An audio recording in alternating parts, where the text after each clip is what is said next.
Chapter 8. I don't think you have to worry about that, Gordon said. I've seen you accomplish plenty without the spooky senses.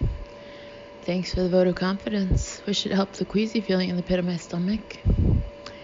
Maybe changing the subject, Gordon asked. How'd the date go last night?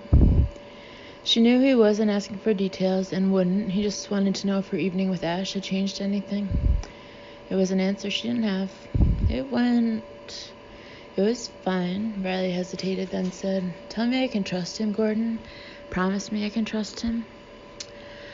Wish I could, babe, but I don't know the man well enough to promise anything. All I know is what I hear, the little bit I've seen for myself, and for what it's worth, that's mostly good. I'd want him on my side in a fight. My gut says I could depend on him to watch my back, but we both know that don't mean he couldn't be a bastard to the woman sharing his bed. I don't think that isn't what I'm afraid of. What then? Afraid he carved up a living human being out in the woods? I don't think he could do that, but I don't know he didn't. Gordon, I'm used to getting a sense of people, deeper than reading expressions or voices or watching what they do. I know who I can trust and who I can't, almost always. But it's more than that. It's a sense of who they are, deep down inside. With Ash, I have the nagging feeling there was something very important I sensed about him. Something I really need to know now. And whatever it was, I can't feel it, can't know it anymore. It's gone. Maybe not gone for good. Maybe just beyond reach right now. Yeah, maybe. As well as he knew where Gordon wasn't psychic, and because he'd never lost a sense, he couldn't understand what it really meant to suddenly be without something you had dependent on to help you steer your way through an often hostile world. Riley was only just beginning to realize it herself.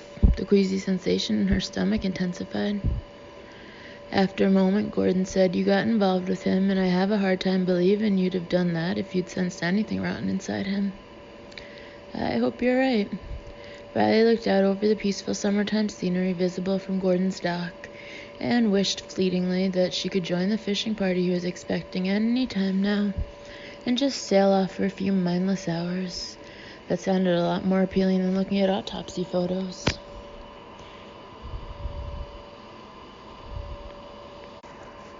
Riley? She looked at him, then straightened away from the bench she'd been half leaning against. I'd better go. Jake expected me at the sheriff's department half an hour ago. I got a friend can take this party out. Grateful for the implicit offer, she nevertheless shook her head. And we'd tell Jake what? That I felt threatened enough to bring along an army buddy to watch my back in broad daylight? I'm an FBI agent on vacation, and he's asked me to advise on an investigation, all nice and casual, so why would I suddenly feel the need for a bodyguard?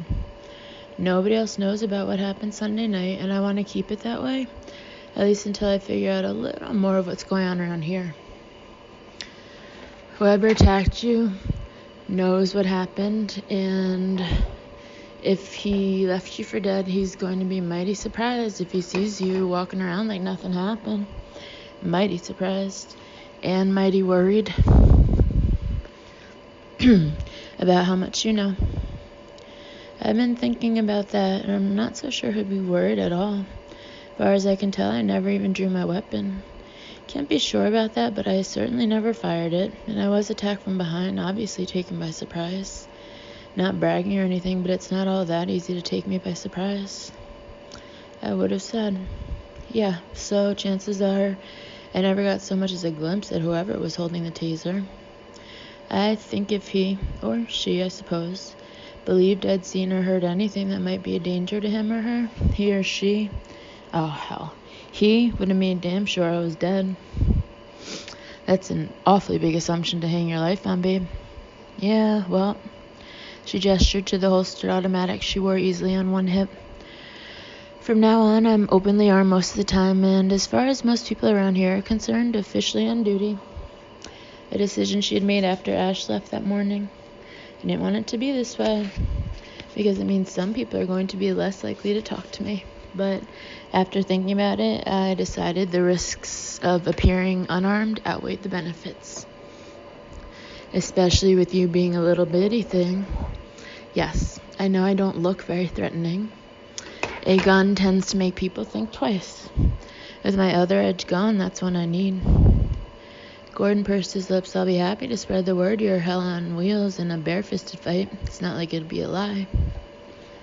Don't go out of your way, Riley shrugged, but if the subject comes up, why not?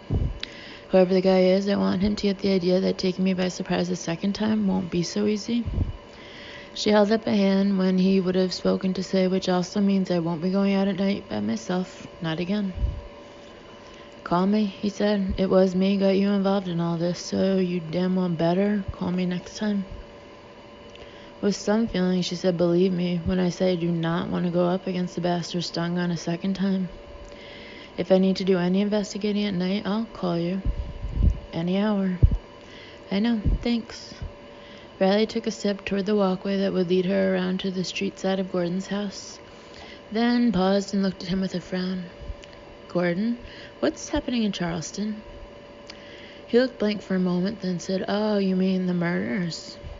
If that's what's happening. Murders?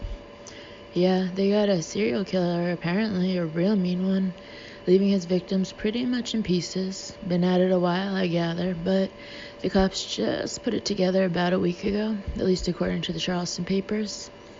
Bastards targeting tourists, men only, and everybody's pretty tore up about it all. I guess so. Riley felt suddenly cold in the hot July sunshine. Can't be. Not the same MO. And there must be 100 serials operating right now in this country. Gordon bent to check a bait bucket, adding, the papers have been calling him the collector. Seems he's been leaving a perfect coin on every one of the bodies. Well, not on the bodies, inside the bodies. After he finishes cutting them up. Guess they could just as easily call him the slot machine killer. But, Riley, you okay? She wondered if the sun had gone behind a cloud, if that's why she felt so cold. Why everything seemed dark all at once and she could barely feel Gordon's big hand on her arm. Except that she knew the sky was cloudless and the sun was hot, that it was a normal summer day. Normal. That was it. That was the lie. Because it's not normal. Nothing is normal, not if he's hunting again. A ghost can't hunt, and that's what he's supposed to be. He's dead. I killed him. 2.5 years previously. It was an unexpectedly cool night in New Orleans, which suited Riley. She liked heat when she was on the beach or at a pool, but otherwise not so much. Especially at night, and most especially on a night when she might have to move fast. Being distracted by the sense assaulting chaos of the French Quarter at night was bad enough, without also coping with sticky clothing. What little she was wearing anyway. Hey, honey, how about a date?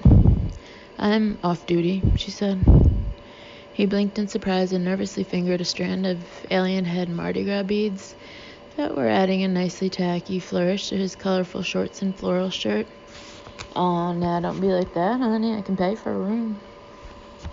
I'm sure you can, champ, but I'm just not interested. She kept her tone bored and her gaze moving. The last thing she needed tonight was to get picked up for solicitation, and she'd been on the watch all evening for cops patrolling the street on foot. It made the job she was here to do even more difficult, and for at least the 10th time she regretted the skimpy clothing that made her blend right into the festive crowd, but also made her a target of unwanted attention. He'll never notice me, but damn it, every straight guy between 15 and 65 has. Can make a bloody fortune. Probably should have picked an outfit closer to tourist and further away from hooker. Not that there was much distance between those two seeming opposites, not with today's skimpy summer fashions. Besides which, she wanted to look more like a native than a tourist, and clearly had achieved that goal. Realizing that the hopeful would-be John was still standing there, Riley allowed an edge to creep into her voice. Look, it's my night off, okay? Find another playmate. He hesitated, scanning her up and down with clear disappointment, then sighed and moved on. Riley decided that she obviously looked too available, just hovering. So she began to stroll slowly along the sidewalk, allowing the moving crowd to carry her. It had to be New Orleans, she was certain of it. She had followed the killer from Memphis to Little Rock, a step behind him as she'd been for months, studying the butchered bodies he left for the police to find. trying to climb inside his mind far enough to do more than guess where he'd strike next. Then, in Little Rock, looking at the bloody scene of his latest murder, something inside her head had whispered, Birmingham. She had hesitated, questioning her instincts, her clairvoyance, whatever was trying to guide her. But she had been right. His next victim died in Birmingham, and Riley had arrived just in time to view yet another scene of butchery.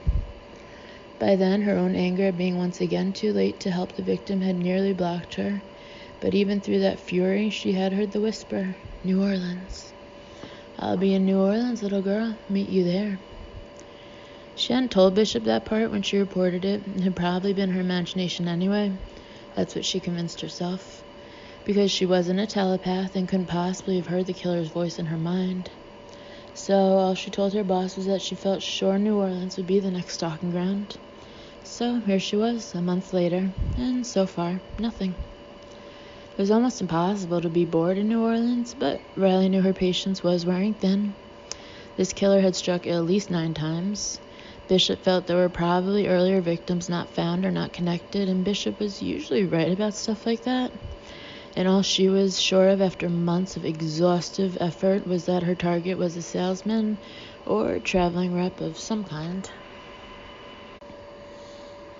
It makes sense, Bishop agreed. He knows the cities and towns he visits, so he'd know where to hunt. All the local hangouts. It wouldn't take him more than a few nights to be able to recognize the regulars. And pick his target, yeah. But why family men? Guys stopping for a beer or two on the way home from work. Jealousy? Because they have what he doesn't? Maybe. Jealousy, resentment, envy, or just rage. Because it's all so unfair. Because they're normal, and he's not. You think he knows that? Knows he isn't normal? Some part of him knows, Bishop hesitated, then added soberly, I hope that's the part you're tapping into, Riley, because the other part of him is black as the inside of hell, pure evil, and it's not a place you ever want to get caught up in. I'm not a telepath. No, you're an ultra-sensitive clairvoyant, and you've gotten obsessed with this guy, which means you're letting his work seep into your mind, your emotions, and into your very pores. It's dangerous. I warned you, don't get too close. You knew I would, she said, and it wasn't quite an accusation when this started, when you recruited me. Yeah, I know. I knew. Hearing her sensing what might have been a touch of regret in him, she said, It's okay, I knew it too. I wish that helped, Bishop said. Be careful, Riley. Be very, very careful.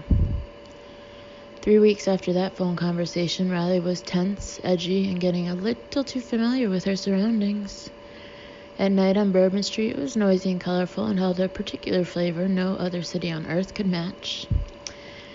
People filled the street, some of them lurching or staggering, their 80-proof laughter scraping along her nerves, the spicy aromas of Cajun cooking mixed uneasily with that of the musty old buildings and cigarette smoke and people. Occasionally the breeze changed, and the muddy smell of the river was added to the rest. A space had been cleared about halfway down for a juggler to entertain the crowd, his practice patter loud and cheerful. The music booming from the clubs and strip bars lining the street clashed with the mournful wail of a folk singer, his guitar case open for contributions on the sidewalk before him. And under the bright lights of the street, the appearance of the crowd ran the gamut from a few garish costumes apparently left over from Mardi Gras to men and women in business suits. In between lay everything from jeans and t-shirts to the brief skirts or shorts and halter tops of the teenagers and hookers. Riley was trying to close out all that, trying to focus her mind only on her prey.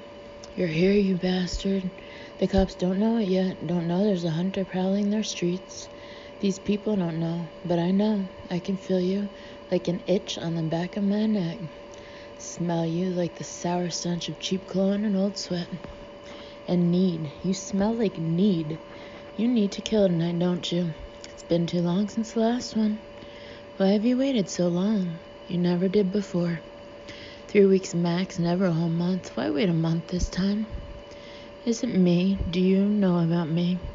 Can you feel me the same way I can feel you? A peculiar dizziness swept over Riley, and her step faltered.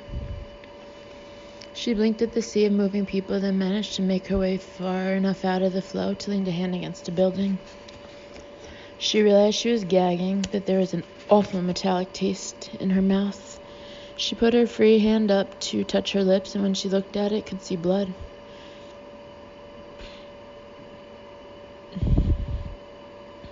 Her probing tongue could find no wound in her mouth, no reason for there to be blood. There was no pain, so why was...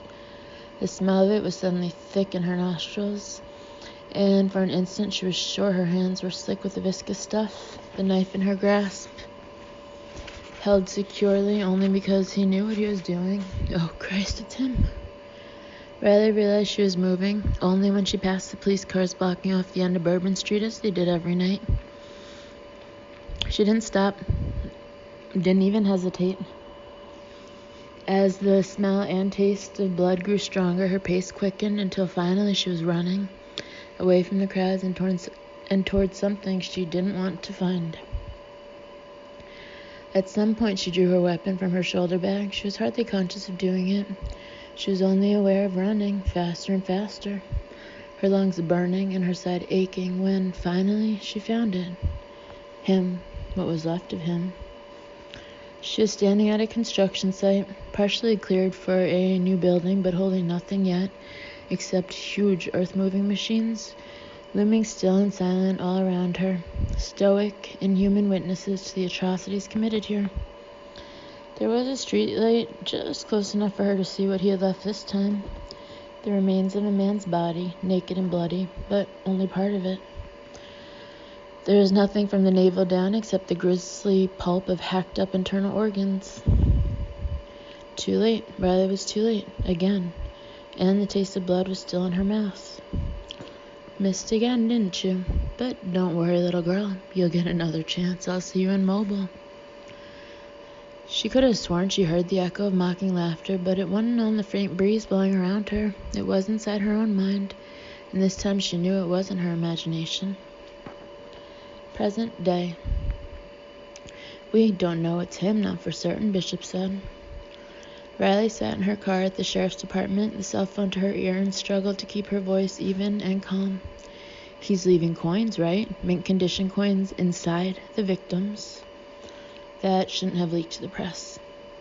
It didn't leak before, we both know that, which means this killer isn't a copycat.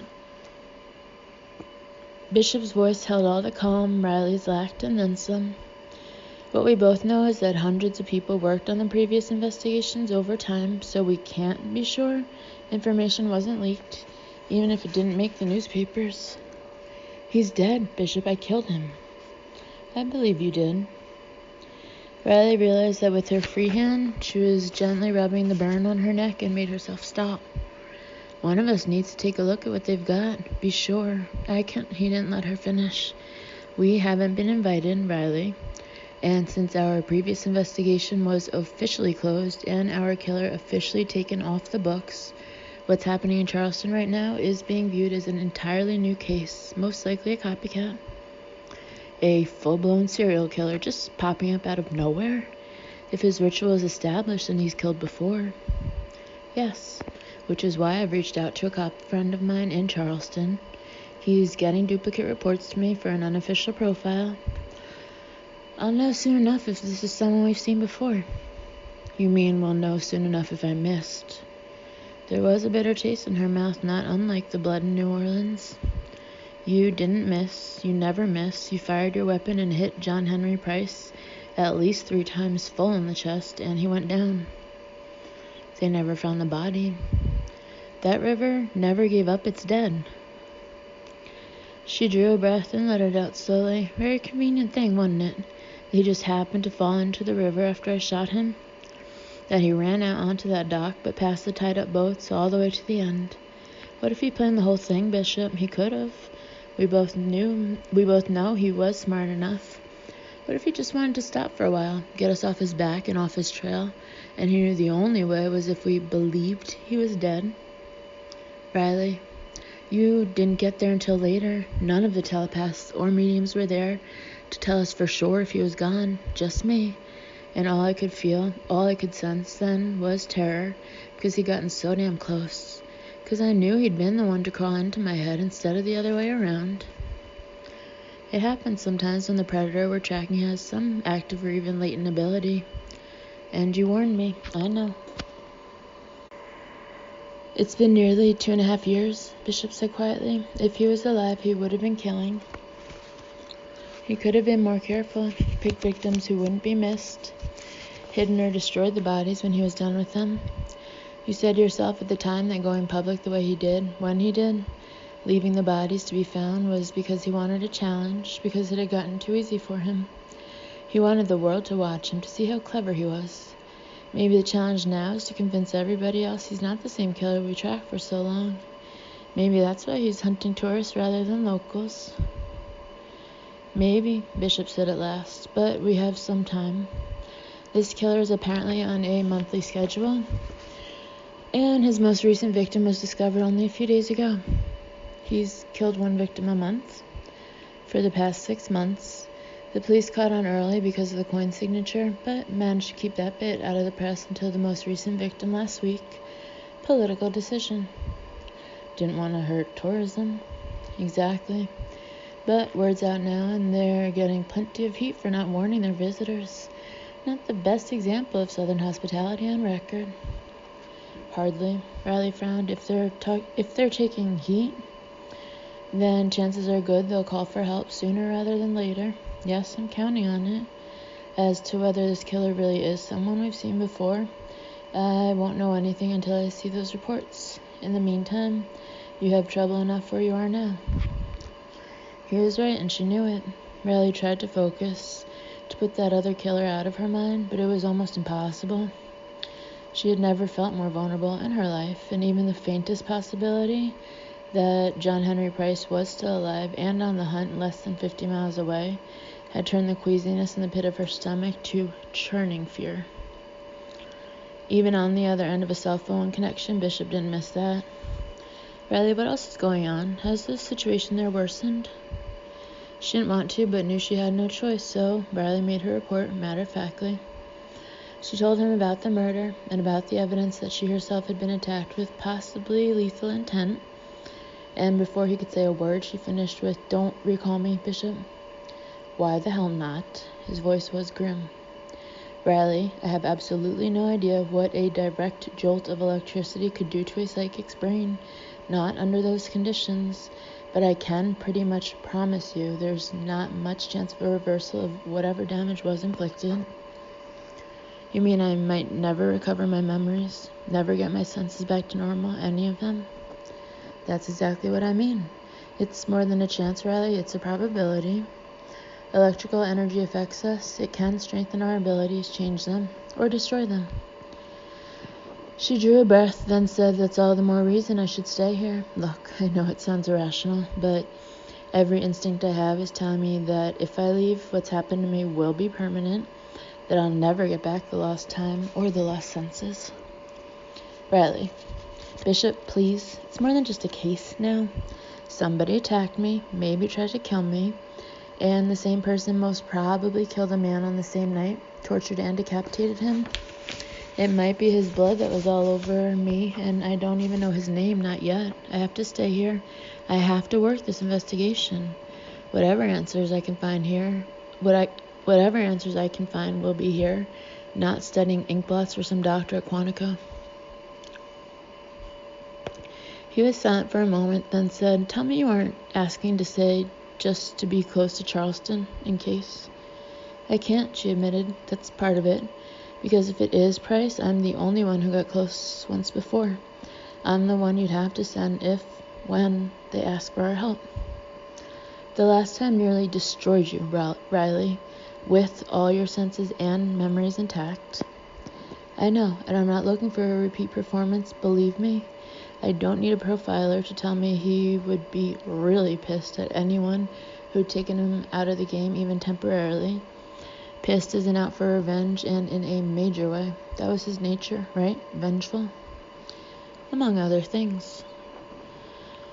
Riley didn't want to think about those other things, so we both hope there's a copycat in Charleston, but whether I have to face the worst possibility or not, I'll be no good to myself or to the SCU if I can't fix whatever that bastard with the stun gun broke. Which is all the more reason to return to Quantico. Riley hadn't wanted to, but ended the argument with a simple fact neither of them could dispute because both were cops. Memories or not, I did something on Sunday night that left me covered with blood. Maybe the blood of a murdered man. Until I know for sure, I can't leave.